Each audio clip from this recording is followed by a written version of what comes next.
Presented by BYU Food to Go, the MVP of your next event. And we do this show day by day. We often are also trying to figure things out. Right along with BYU men's basketball and head coach Mark Pope. Now, perhaps there's a lesson to be learned from a future Big 12 opponent for BYU, specifically Kansas State, who were picked to finish last in the Big 12, and all 9 of their players who played this season, or I should say in the game that they lost to Gonzaga last night, were transfers. Sorry, no, I'm not sorry, I meant to TCU. Kansas State's moving on to the Sweet 16. But Jerem, with 4 out of the 5 starters being new to K-State this year, how does BYU manage that? And do they need to rely heavily on the transfer portal for early success in the Big 12?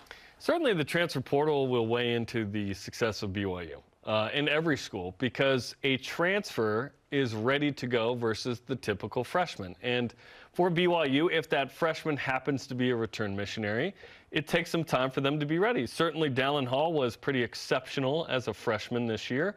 He is not the rule. He is an exception in that conversation. Typically it takes about 1.5 years for that player to kind of get back. In basketball, maybe a little different, because you can actually play that sport, at least on a half court, on a mission, whereas you can't really train in football in the same way. You can lift weights and run, but you're not like actively practicing and playing in the same way. But what's BYU's unique recruiting advantage here? It's with members of the Church of Jesus Christ of Latter-day Saints who happen to have an interest in BYU and want that BYU and Honor Code experience. BYU has the #1 route to those kids in the world.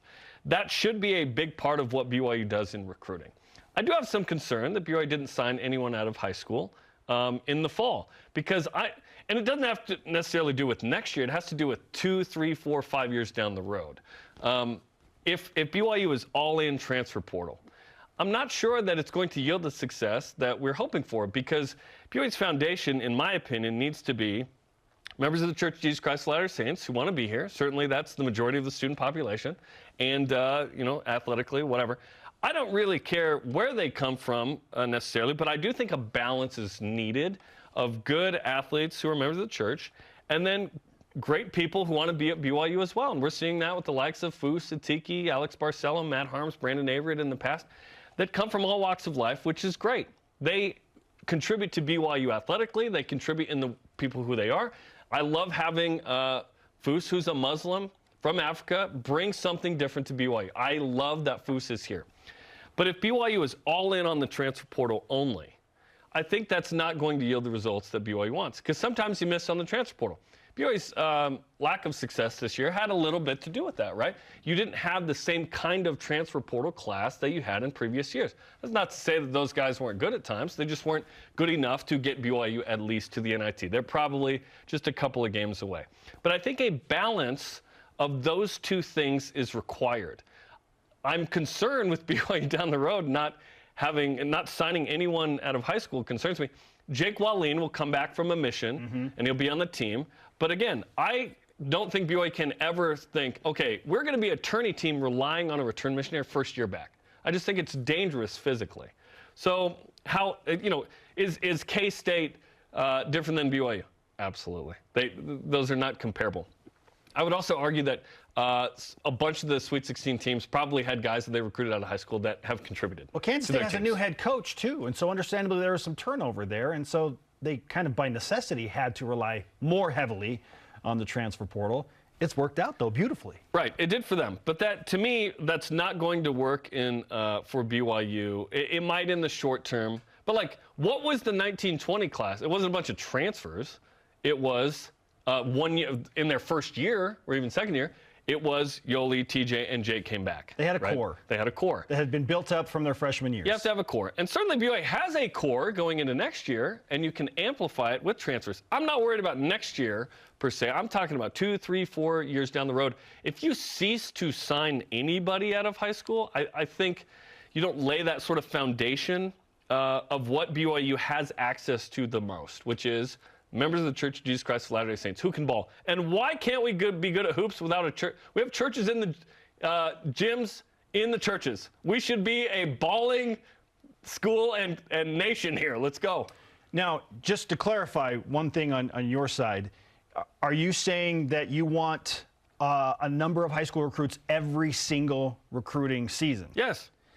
See, I feel like BYU is so young, and they brought in so many contributing freshmen last year that they can probably afford to take this year off, knowing that Jake Wallin's going to come off a mission, and then Colin Chandler's still out there. He's another full season away, but there are 2 young guys there. But I feel like, I mean, you already have Dallin Hall, Richie Saunders, Tanner Toolson, and if you're bringing in Jake Wallin, don't you feel like those 4 would cover at least for 1 year? That's assuming they stay at BYU, Spence. Anybody can transfer in a year. I'm going to assume until they're not that they are here.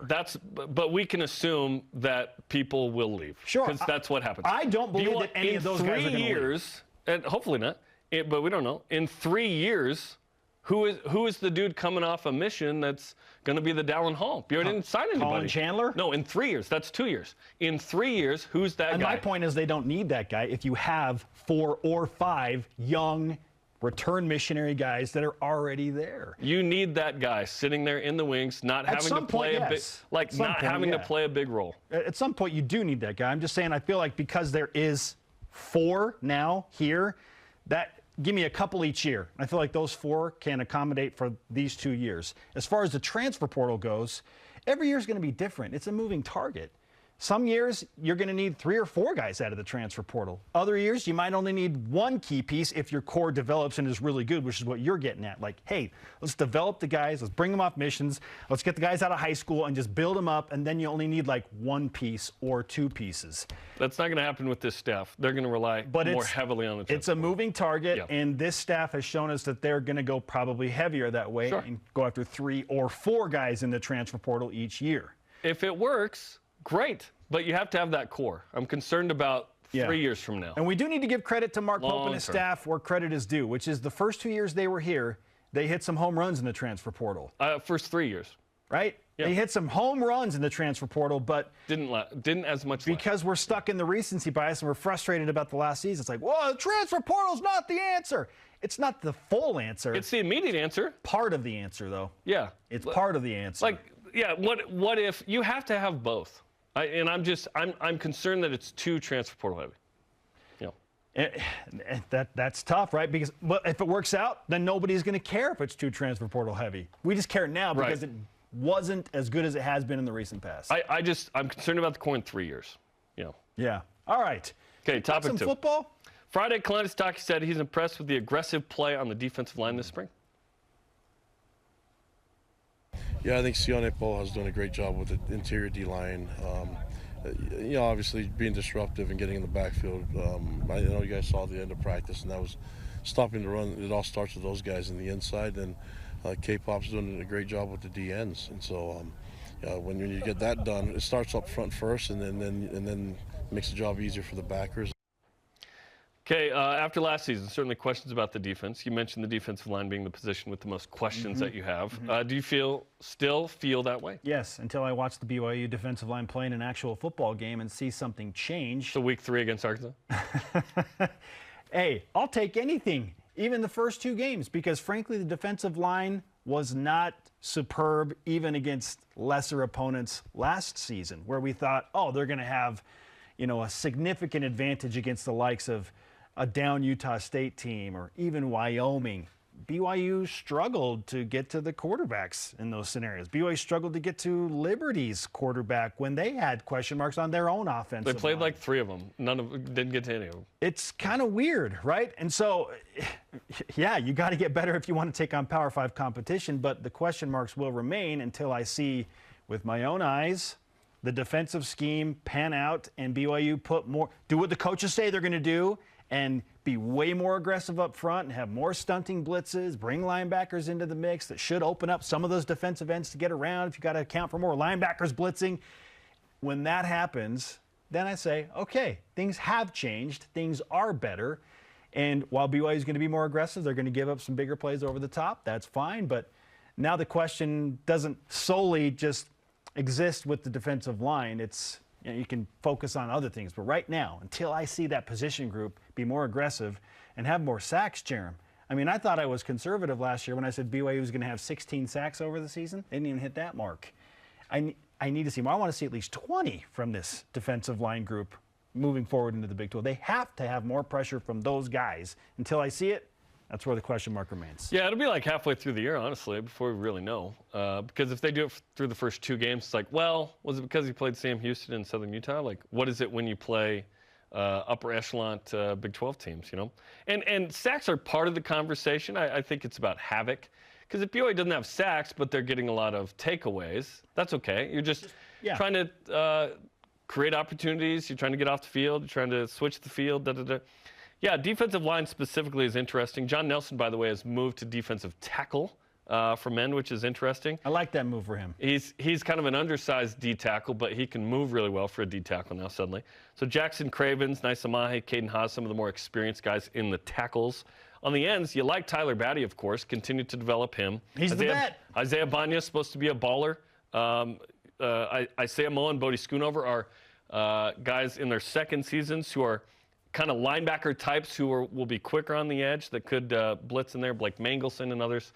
So, yeah, there's certainly some names, some talent in there. I think BYU probably needs to bolster that group with another guy or 2 before we're kind of more comfortable with that spot. Linebacker, I've got some questions, man. At linebacker. Obviously, you got Ben Bywater and Max Tooley, but there's not a ton of experience behind them.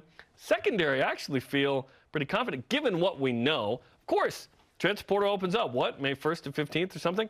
You could suddenly get a couple of ballers and be like, boom goes the dynamite. Oh, I'm expecting BYU to pull in 3 or 4, I'm not kidding, 3 or 4 big-time players that will contribute immediately. That's the expectation, absolutely. Like P5 dudes that want to be here.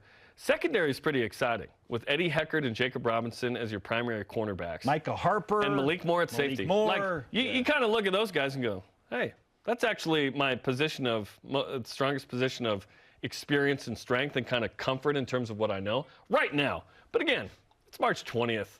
Things can change very quickly, either direction, hopefully positively, where BYU could bring in some real good players. And then again, I'm going to give Jay Hill and the staff like a year and a half before we're like, wow, now I judge you either way. Because like the first year, he doesn't have all of the guys he wants. You know what I mean? It's going to take a sec to get those guys. Hopefully the offense is where we hope it is and making up for certain deficiencies at times. And vice versa. If you just have simple growth with the guys that you already have on the roster from one year to the next, you should be a little bit better. And I think that's a fair expectation. At least a little bit. Banya, Batty, Cravens, Nelson, that's the core of your defensive line right there. Yeah. A couple of transfers. I like that. And a couple of vets. Get some depth at different positions. Yep, build that up. Yeah, I believe those 4 are the core, and they should, by nature of one year to the next, just get better. And hopefully Jay Hill and Sione Puha, which we've heard fabulous things about from the players about his detail-oriented approach, should make a difference. How much can Sione Puha and Jay Hill make an impact in year 1? I think that it will bring about that natural progression and maybe a little bit more. Yeah, that's exciting. Our question of the day, back to basketball. How heavily does BYU need to rely on the transfer portal for early success in the Big 12? At the Crocsall on Instagram answers, I don't care where we get players, from high school, missions, or a transfer portal, BYU is 1 guard and 1 center away from realistically competing on the road. As of right now, I think BYU can defend home court, but I would feel a lot better with more guys. I tend to agree with the Crocsall that BYU is 2 pieces in the transfer portal away. And it's probably a big man and a ball-dominant from being 6 and 12. From being bubblicious. Yeah, we'll see. 2 pieces. We'll see what that looks like in the along Big 12. with progression from the guys you already have. Yeah, like the core, need to add to it, need to get better.